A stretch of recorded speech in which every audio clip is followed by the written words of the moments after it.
Hello everyone and welcome to part 122. What's the significance of 122? Well, it's the age of Mr. Burns' mother in The Simpsons, albeit that she only featured in one episode, or at least I can only remember her from one episode. Yeah, it's that random number significance thing where occasionally at the beginning of the part I'll say what part number it is and then explain the significance of the number if there is any significance to the number. And yeah, 122, the age of Mr. Burns' mother in The Simpsons. So Mr. Burns was obviously the oldest man in Springfield, being at the grand old age of 104. And then there was that one episode where Smithers had to go on vacation and then he got Homer to take his place, and that was when it was revealed that Mr. Burns had a mother who was still alive and was 122 years old, so 18 years older than Mr. Burns, so 18 when she gave birth to him. There was another episode, I'm not 100% sure which episode it was, but I remember there being another episode where I think Mr. Burns had another family member. I think her name was Kathy, because he was talking to somebody and then he saw her. He was like, "Oh look, it's Kathy," and he asked how she was and stuff, and then she replied with the "excellent" that seems to run in the family. But I think she was like a cousin or something. Not to mention Mr. Burns' son, who showed up in an episode, but Mr. Burns didn't really take to him, and then Homer staged a kidnap to try and make Mr. Burns care about his son, but it did work out. It didn't work out in the end. Mr. Burns couldn't take to him. But then Mr. Burns is the most selfish man in the whole of Springfield, so I guess there isn't really much room for surprise.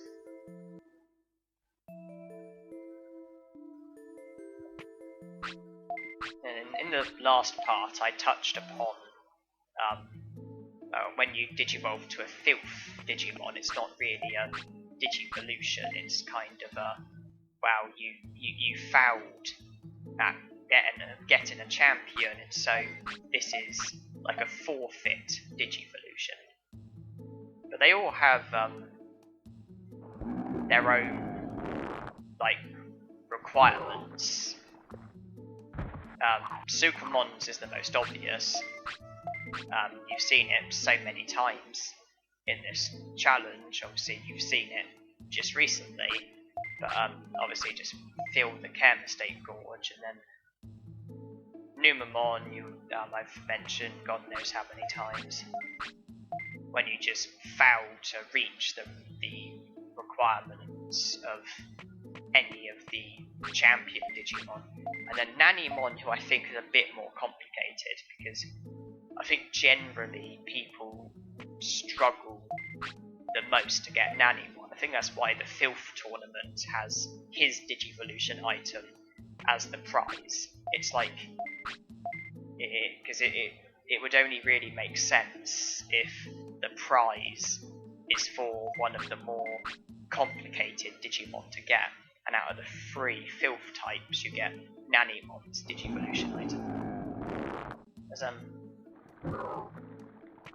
Obviously, going online you can find out what the requirements are. I think one of them you need 0 discipline, but then I think there's other requirements as well, like dodgy stats or certain stats, care mistakes, etc. I don't know.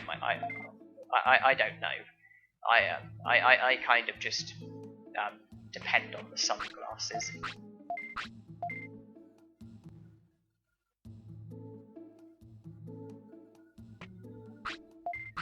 But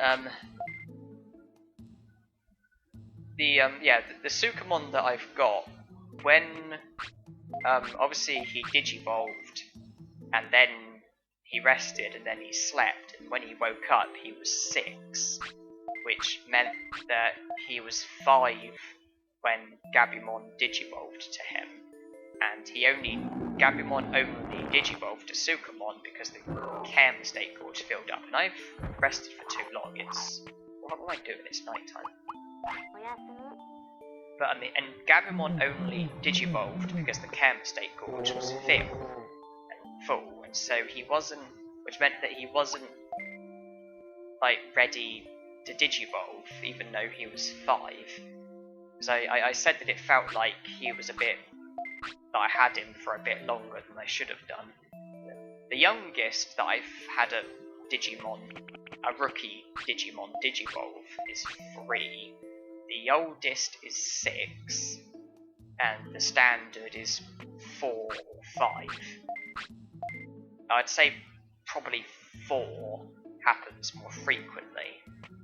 But Gabumon was 5, and he still hadn't actually digivolved because he only digivolved because the care mistake gorge filled up. So I guess I was right. I guess he was one of my older rookies.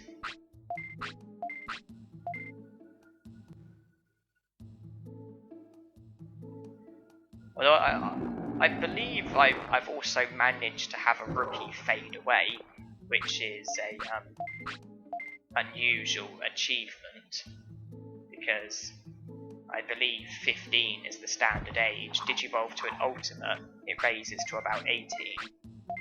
And so normally rookies digivolve about 1/3 of the way through their lifespan.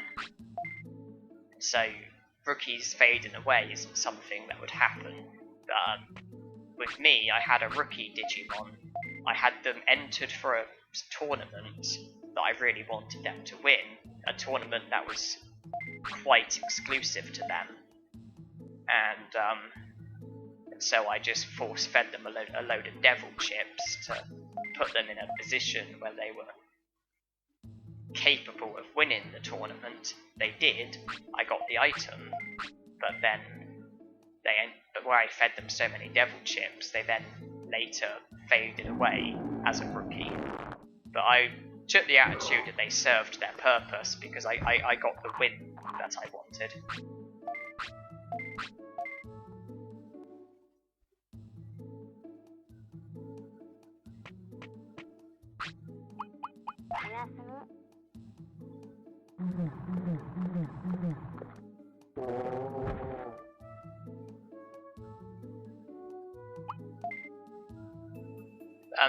Talking about like when you want like help with a game, be it you want just like a walkthrough or you want like a cheat code or something. It's interesting how things have like changed over the years, because nowadays you can pretty much just type your, like, if you want like a walkthrough or you want like a cheat or something, nowadays you can pretty much just go onto the Google search bar, just type it in exactly, and then boom, it's right there in your face.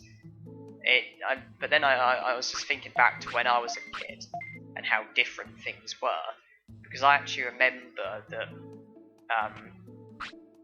when I was a kid, because I remember like using cheat codes and things like that when I was a kid, although I didn't have internet connection, and it got me wondering where I got like the information from and stuff, and then that got my memory working, and then I actually remembered the old cheat books where you would basically have a book. I assume you would buy it from like a game store or something, and it would be called a cheat book, and then it would be a book, and then it would have like however it would have like the index or whatever it is. It would say like all the like games that it's covering. I think they would be in alphabetical order, and then like the game, when you like turn to the necessary page, the game would be titled, and then underneath it, it would then have like all of the like cheats that can be done, and it would like tell you like how to do it, like the effect that it had and stuff. But I also think it had like tips as well, like not actual like cheats as such. Is that my tamer level? Yeah. Then I think it would also have like tips and stuff, things like that, not just physical cheats, but then just like guides and like tips and stuff, and that's basically what I used to do as a kid, because my sister, who is 3 years older than me, had a cheat book, and if I got stuck, she would basically either look through the cheat book herself and tell me what to do, or she would like let me borrow it and see what I could do. And then of course that got upgraded, and then like the Super Cheats website, I don't know if it's still going, because I don't go onto it anymore and haven't done for years, but the cheat books got replaced by like the Super Cheats website, where it would be a website and it would have like all the different consoles, and you would like click on a console, and then that would take you on to like all the different games that are on that console, and then you can like click on the game, and then it would have things like cheats, tips, walkthroughs and stuff, and then basically if you wanted help with any kind of game, then you would go onto the Super Cheats website, and then you could just basically go onto the console, go onto the game, and then basically you would be able to see the cheats or the tips or whatever. If you had your own computer, then obviously it would be easy. You could just go online, like read about it, and then just do it as you're there, or you could like print it off or write it down, whatever. But then if you didn't have your own internet, which I didn't when I was a kid, you would have to either go around a friend's house who does have the internet, or go to like a public place where there's internet, where there's like computers, and in my case it was the library, and then I would have to like print cheats off and stuff.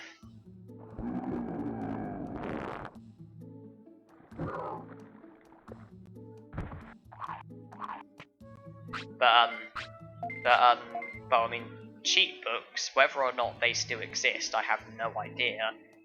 It's literally been probably over 10 years since I last used one. And then the Super Cheats website, again, it's been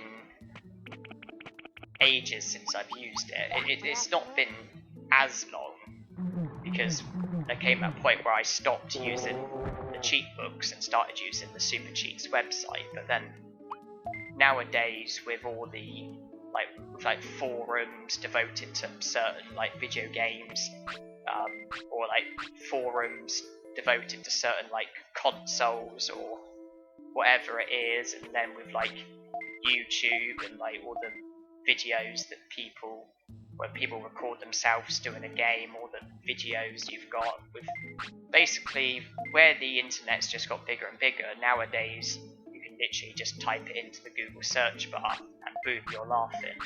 Or you can go onto like a forum and get help that way. Because I haven't used Super Cheats in years, because I just don't need to anymore, because it's just easier just to type whatever it is into Google, and boom, you're laughing.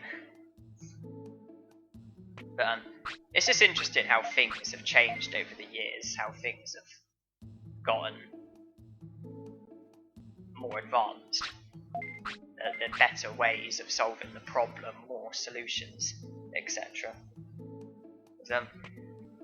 That's just one example, but then obviously there's so many examples you could mention when you look at technology and how technology has developed over the years. you know, when you think about like mobile phones when they were first introduced, they were incredibly expensive. They looked like bricks. You could literally do nothing more than call or send texts. The screen was like all black and horrible, and then obviously they've gradually improved in pretty much every way possible. Improved size, improved in appearance, price, and more importantly, the things that can be done with them, because nowadays half the population seem to have, basically nowadays a mobile phone seems to be like the solution to everything for like 50% of the population, with all the apps and everything that you've got with like these wacky like smartphones and stuff. Obviously mobiles, that's just one example in the field of technology, but there's so many others, like computers, TVs. When like computers were first introduced, when they were all like big, bulky, fat and ugly, and had like massive, they just took up so much space, and it took like forever to like switch on and stuff. They were always getting like viruses and whatever, and then obviously I don't need to explain what computers and laptops are like nowadays, because obviously you know for yourself. TVs is another example, when they used to have the really ugly, fat, bulky TVs, and they had like the buttons like on the TV. It looked like cooker like knobs, and then it was black, and it was like black and white. You had like 4 channels or whatever, and then compare that to nowadays with these smart TVs where there's like flat screen, it's like a 60-inch width, and then it's got like 1,001 channels and like internet and everything.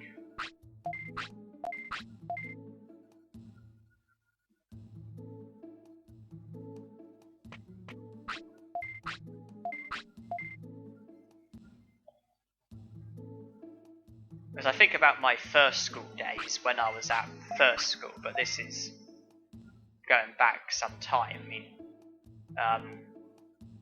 if I was at school, then I would effectively be in year 17. So my last year of first school, which was year 4, that was 13 years ago. My first year at first school reception would have been 17 years ago. But when I think about like what school was like back then and compare it to like sixth form, think about how things have developed, it's very, very incomparable, you might say. Because first school, I remember when we used to have like the blackboards in chalk, where the teacher would obviously write stuff down and you would have to copy it.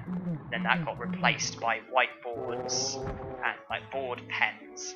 And then that got replaced by the interactive whiteboards, where you have like that overhead projector, and then basically it's linked to a laptop, and then what's on the laptop is basically seen on the screen, and you can basically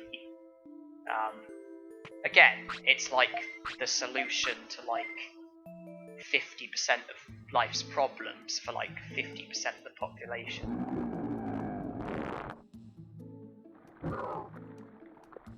But why am I rambling on about this in a Digimon video? It's like almost 20 minutes in, and I've spoke very little about Digimon, and I've spoke loads and loads about TVs and computers and how things have changed. I couldn't possibly give every example because,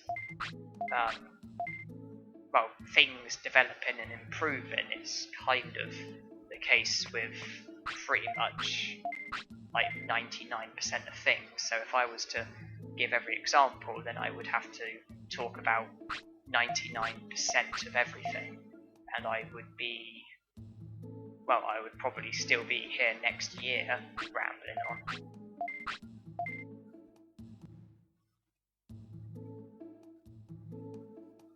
It's just when like focusing on day-to-day stuff and how things work today, in time, sometimes I forget about how things used to be.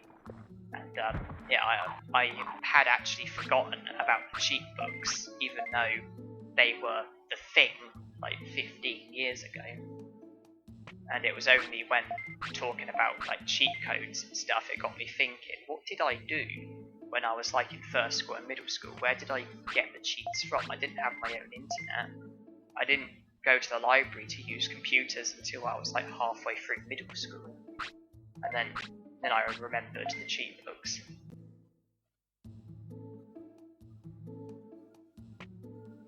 You haven't spoke about it. It might actually inspire me to actually go online and see if the cheat books still exist and like see what they look like, see what they looked like, and just have a brief read about them, see if super cheats are still in business, and have a read about that.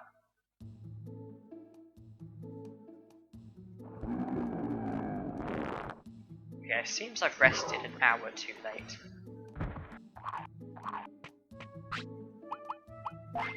I'm not really counting the rests anymore. I'm just resting. Eventually I have a care mistake. That gives me a chance to look at the clock. Even when I don't have care mistakes, when running to Armours, sometimes I get a quick glance and I just sort of keep an eye on that. I know when Supermon wants to sleep, and so I kind of just go by that, really.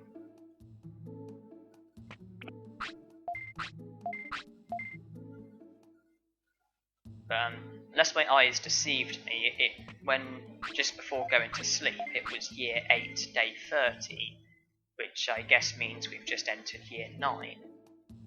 So we've only got 2 years left, I guess, which is 60 days, I believe.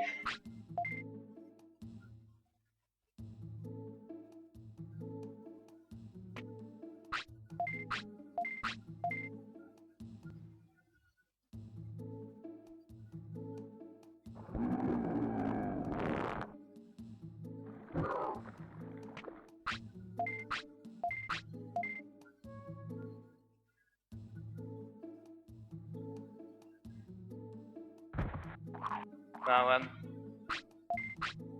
it was when I digivolved to Ninjamon, that was almost 2 years ago. So basically everything that I've done since digivolving to Ninjamon, basically I just need to do that again, and that should have me virtually there. So however long it took for me to get from Ninjamon to here is basically how long it will take for me to get from here to the next medal.